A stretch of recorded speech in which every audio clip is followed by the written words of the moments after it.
Shalom, agak-agak guru sekolah minggu, remaja, dan juga para pendidik anak, serta para orang tua. Hari ini kita akan melakukan podcast obrolan tentang anak berkebutuhan khusus, yakni ABK. Nah, melalui obrolan ini, kita berharap bahwa baik guru-guru sekolah minggu remaja maupun juga para pendidik anak dan juga para orang tua diperlengkapi dan digugah untuk semakin menggali pemahaman tentang ABK, sehingga kita semua menjadi semakin siap menghadapi ABK dan dengan segala tantangannya di kehidupan kita, baik bergereja maupun juga bermasyarakat, terutama dalam keluarga kita. Nah, tanpa berlama-lama, langsung saja kita akan mulai podcast kita. Shalom Kak Febri. Shalom Pak Pendeta. Apa kabarnya Kak? Luar biasa. Ya, saya senang bisa berjumpa dengan Kakak karena podcast ini sudah cukup lama ya kita rencanakan dan akhirnya hari ini bisa terlaksana. Ya, Kak Febri, supaya para penonton kita juga mengenal Kakak, sepertinya bagus ya kalau kita bisa perkenalan dulu. Nah, Kak Febri ini nama lengkapnya siapa sih, Kak? Ya, nama lengkap saya Febrina Tias Nugraheni, Pak Pendeta. Oke, Kakak dari mana asalnya? Ya, saya ini dari Solo, Jawa Tengah. Wong Solo ya? Betul. Sama kayak Pak Presiden kita kayaknya nih. Iya, tetangga. Tetangga? Iya. Oke, nah Kakak itu sekarang mengajar di mana dan sebagai apa? Iya, saat ini saya mengajar di SLB Negeri 1 Bangli. Kemudian saya saat ini sebagai guru kelas 1 anak dengan hambatan pendengaran. Oh, spesifik Kak ya? Iya. SLB spesifik. guru kelas 1 khusus anak hambatan pendengaran. Iya, atau lebih dikenal dengan anak tunarungu. Oke, spesifik ya. Iya. Tapi walaupun spesifik kayaknya Kakak pasti juga sudah diperlengkapi secara umum mengenai anak yang memiliki kebutuhan khusus. Betul sekali. Oke, atau yang kita kenal ABK ya. Iya. Kita pakai ABK aja kali Kak ya, biar nggak kepanjangan. Iya, boleh.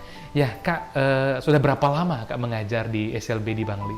Kalau di Bangli sendiri sudah sejak tahun 2015 saya mengajar sebagai guru kelas di SLB Negeri 1 Bangli sampai saat ini. Ya, 2015 sampai 2024 ini hampir 9 tahun ya? 9 tahun, betul. Cukup lama. Kakak menikmati nggak interaksi dengan anak-anak ABK seperti itu? Sangat menikmati Pak Pendeta. Wah, ini panggilan jiwa ya? Panggilan Kalau jiwa. menikmati itu panggilan jiwa. Karena setahu saya ya Kak Febri, semakin hari jumlah anak-anak ABK semakin banyak saja. Betul. Ternyata tenaga pengajar, pendidik, atau pendamping mereka tidak bertumbuh seiring dengan jumlah anak-anak ABK. Betul ya Kak? Iya, betul. Jadi masih kekurangan untuk guru-guru yang di SLB seperti itu maupun guru pendamping di sekolah inklusi. Jadi memang dibilang terbatas, ya terbatas, apalagi yang guru-guru dengan background pendidikan luar biasa. Oke, nah Kak Febri, sebelum lebih jauh nih, sebenarnya ABK itu apa sih Kak definisinya? Iya, ABK atau anak berkebutuhan khusus itu istilah baru. Baru ya? Istilahnya ada yang bilang anak spesial, anak luar biasa, dan istilah kasarnya juga ada anak cacat seperti itu. Ya, tapi sekarang seiring berjalannya waktu diperhalus dengan istilah anak berkebutuhan khusus atau bisa juga sekarang dikenal dengan difabel atau disabilitas. Jadi mereka ini adalah anak-anak atau orang yang mengalami gangguan, kelainan pada satu atau beberapa kemampuan yang mempengaruhi pada aktivitasnya sehari-hari sehingga membutuhkan pelayanan khusus. Oke, jadi singkatnya barangkali anak-anak yang termasuk ABK ini anak-anak yang memiliki kekurangan tertentu ya Kak ya? Ya, hambatan tertentu. Hambatan tertentu dalam tumbuh kembangnya. Ya, baik itu secara fisik maupun secara psikologis sehingga menghambat di perkembangan yang lain. Oke, anak-anak ABK mengalami hambatan tertentu, kekurangan. Kalau anak-anak yang kelebihan nih Kak, yang sangat berbakat, yang jenius termasuk ABK nggak sih?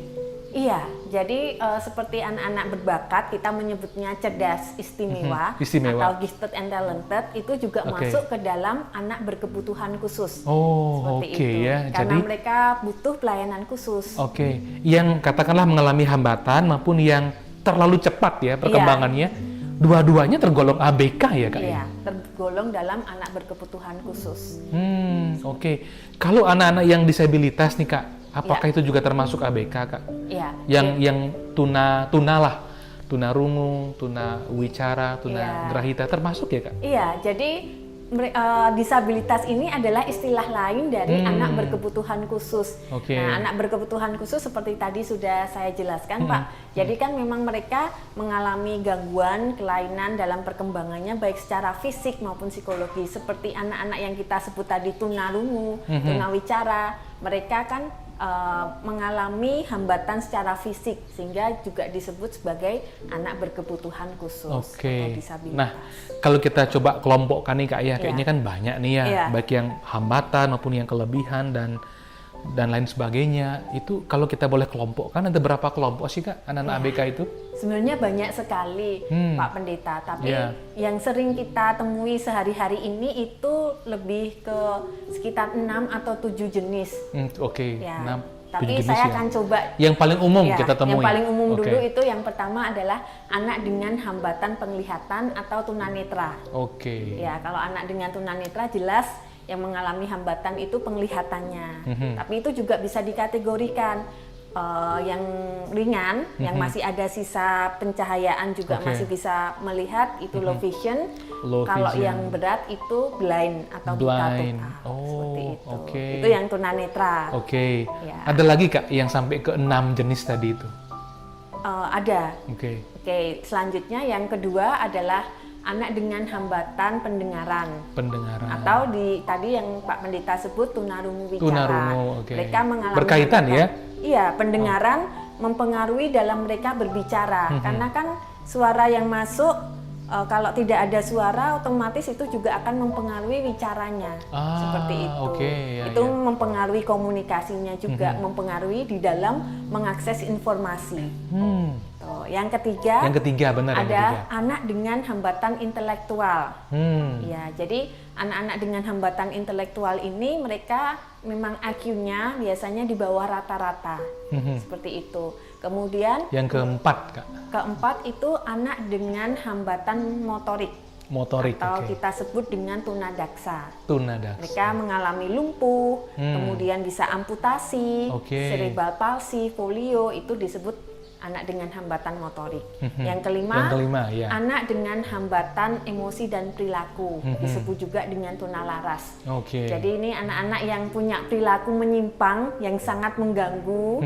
Contohnya Kak? Contohnya itu suka mencuri atau terlalu pendiam, itu juga masuk ke tunalaras.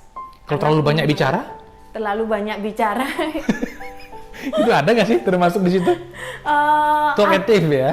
Iya, jadi kalau ada gimana ya, kalau yang tunalaras itu lebih ke perilaku-perilaku yang memang sangat mengganggu sekali di lingkungan kita, seperti dia suka jahilnya itu yang memang susah sekali untuk dikasih tahu seperti itu. Di luar nalar ya? Di luar nalar. Jahilnya di luar nalar. Ya, agresif, impulsif, yang tiba-tiba kita nggak ngapa-ngapain, tiba-tiba dipukul seperti itu.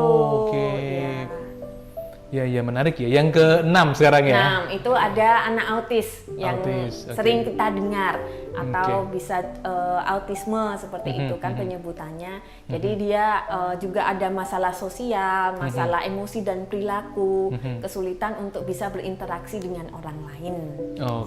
Itu 6 yang sering paling umum ya, paling muncul di masyarakat. Tapi masih ada beberapa lagi. Mungkin di pendalaman berikutnya kita bahas yang yang lebih luas lagi ya. Tapi 6 ini yang paling umum ya terjadi. Takut nggak cukup nanti. Iya, benar.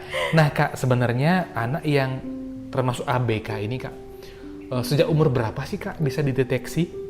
Iya, sedini mungkin. Sedini mungkin. Ya, sejak bayi baru lahir itu pun juga perlu kita curigai. Sejak baru lahir? Baru lahir.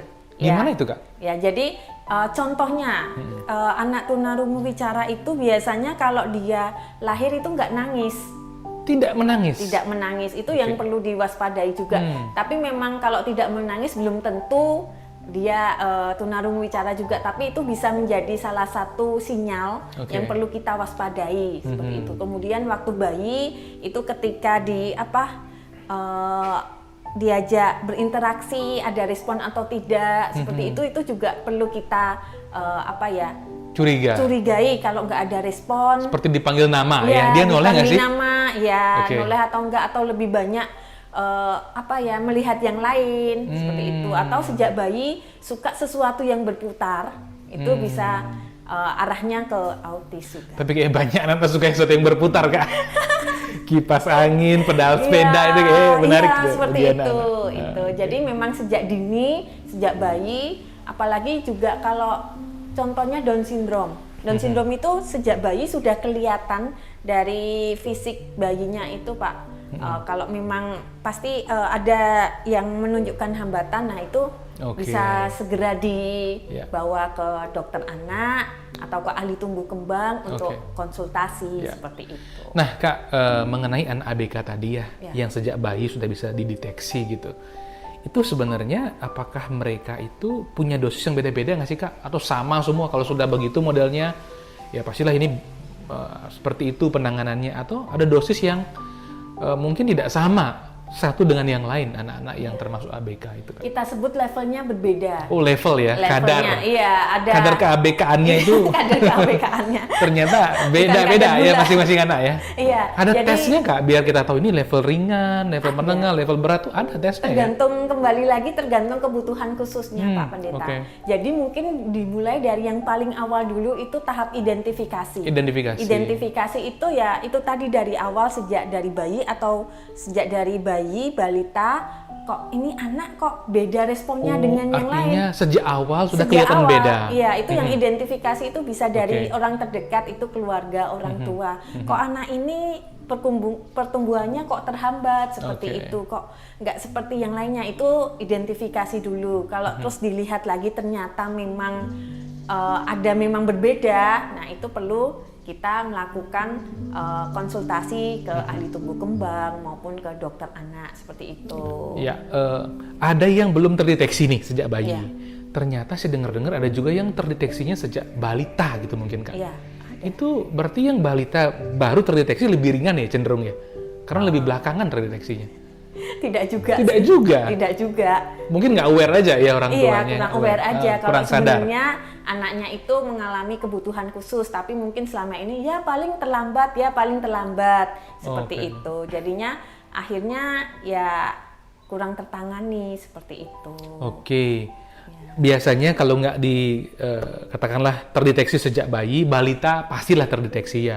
Atau usia sekolah mungkin ya. Bisa. Seringkali gitu ya. Iya. Selamat-lamatnya biasanya pasti terdeteksi di usia sekolah. Betul. Entah dia TK maupun SD. Biasanya segitu ya. Iya. Jadi ambil saja kasus di sekolah saya Pak Pendeta. Ada siswa pindahan dari sekolah reguler. Jadi, sempat ke reguler malah ya? Iya, sempat ke reguler sampai kelas 6 masuk ke sekolah saya SMP LB. Ternyata anak ini belum bisa baca sama sekali. Kelas berapa itu Kak? Kelas 6 masuk kelas SMP. Kelas 6 mau SMP? Iya. Wih. Belum bisa membaca, menulis nama sendiri saja itu masih kesulitan. Tapi kok bisa naik kelas ya? Itu ajaibnya di situ. Itu tadi. Kemudian ada perilaku yang menyimpang. Dia itu suka membuat onar di sekolahnya, berkelahi dengan temennya, suka mengganggu temennya, seperti itu sampai orang tuanya sudah kewalahan untuk menasihati dia, seperti itu. Nah Kak, berbicara anak yang udah terdeteksi ABK gitu ya, apa sih respon terbaik Kak? Begitu kita tahu anak kita ABK, tentunya ke dokter ahli gitu ya. Tapi sebenarnya saya sih dengar-dengar gitu kayak ada orang tua yang merasa enggak kok, anak saya nggak ABK, ini normal. Apa sih katakanlah nasihat Kakak mengenai orang tua atau mungkin yang memiliki anggota keluarga yang katakanlah sebenarnya ABK gitu? Iya, jadi saya pikir sih pasti tidak mudah. Iya, pasti tidak mudah. Harapannya kan kita punya anak yang bertumbuh dengan baik seperti itu. Tapi jika memang mendapatkan bahwa memang anak kita atau saudara tetangga kita berkebutuhan khusus, yang pertama adalah penerimaan. Karena mereka butuh penerimaan yang terutama dari keluarga, dari orang-orang terdekat. Itu menjadi support system untuk anak itu dapat bertumbuh dengan lebih baik ke depannya nanti. Penerimaan itu seperti apa sih konkretnya Kak? Jadi penerimaan itu bisa dimulai dari, anak ini memang ada hambatan, anak ini memang berbeda dari yang lain, berarti kita coba menggali potensi apa yang masih bisa dikembangkan. Bisa diberikan terapi seperti itu. Kemudian juga mengajaknya ke tempat-tempat umum, istilahnya tidak ruangan terbuka, tidak lebih banyak ke ruangan terbuka. Kita ajak untuk tidak malu untuk membawa anak tersebut di tempat umum seperti itu. Jadi itu adalah salah satu bentuk penerimaan. Jadi anak akan merasa oh iya saya memang diterima seperti itu.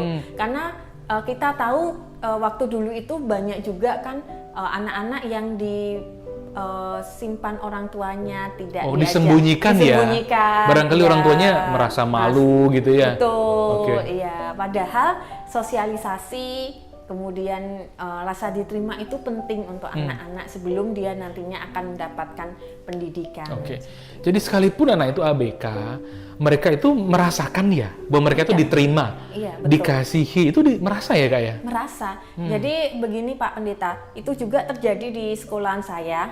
Jadi memang yang saya lihat ketika beberapa anak, kami menerima beberapa anak yang pindahan dari sekolah reguler. Mereka biasanya mengalami bullying. Bullying, diejek, akhirnya dikerjain. Betul. Jadinya ketika datang itu dalam kondisi mentalnya agak terganggu. Sudah katakanlah terluka batinnya. Betul. Jadi pemalu, menutup diri seperti itu. Tapi lambat laun ketika mereka sudah bersekolah di sekolah luar biasa di SLB, mereka mulai tumbuh rasa percaya dirinya. Yang awalnya cuma sendiri terus sekarang sudah mulai berteman, sudah mulai bergaul. Dan saya juga bertanya, kamu lebih suka sekolah di sebelumnya atau yang sekarang? Saya lebih suka sekolah yang di tempat sekarang, Bu. Saya lebih nyaman seperti itu. Ada beberapa anak yang bisa bilang kok kalau di sekolah yang dulu itu saya suka dibully, baik itu dari guru maupun dari teman-temannya seperti itu. Dan saya lebih senang kalau saya sekarang di sini, sekolah di sini. Nah Kak Febri, kapan sih waktunya anak itu memang wah ini kayaknya harus kayak SLB nih, oh ini kayaknya bisa lah di sekolah reguler gitu. Bagaimana membuat keputusan itu Kak?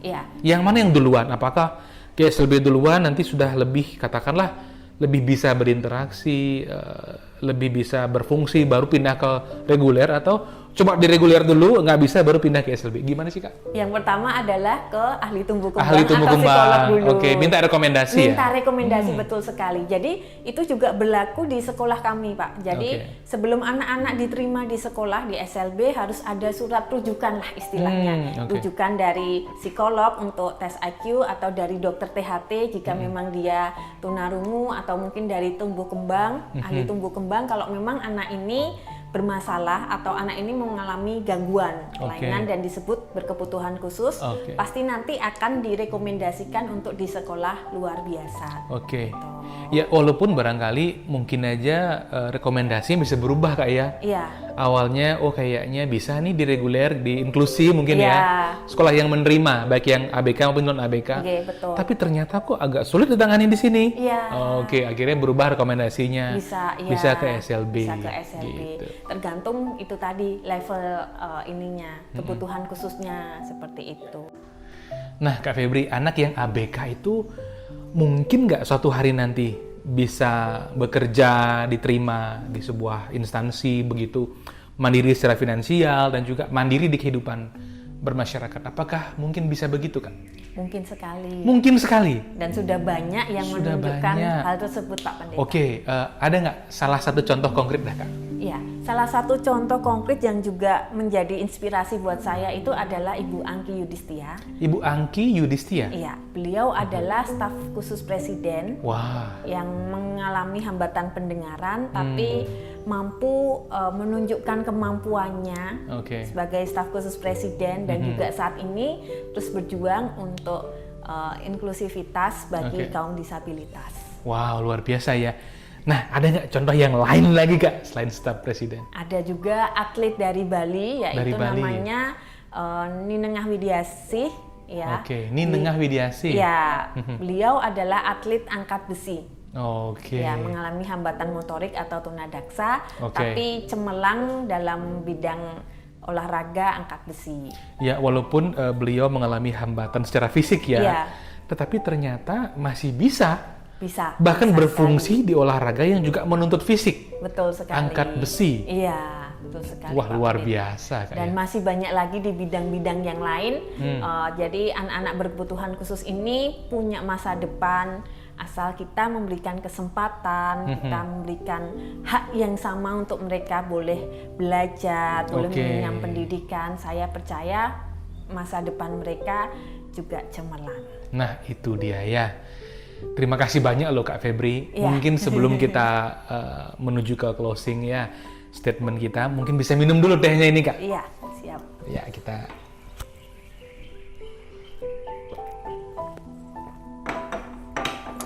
Ya, sebelum saya tutup perbincangan kita, barangkali ada yang mau disampaikan sebagai kesimpulan Kak Febri untuk para penonton kita semua.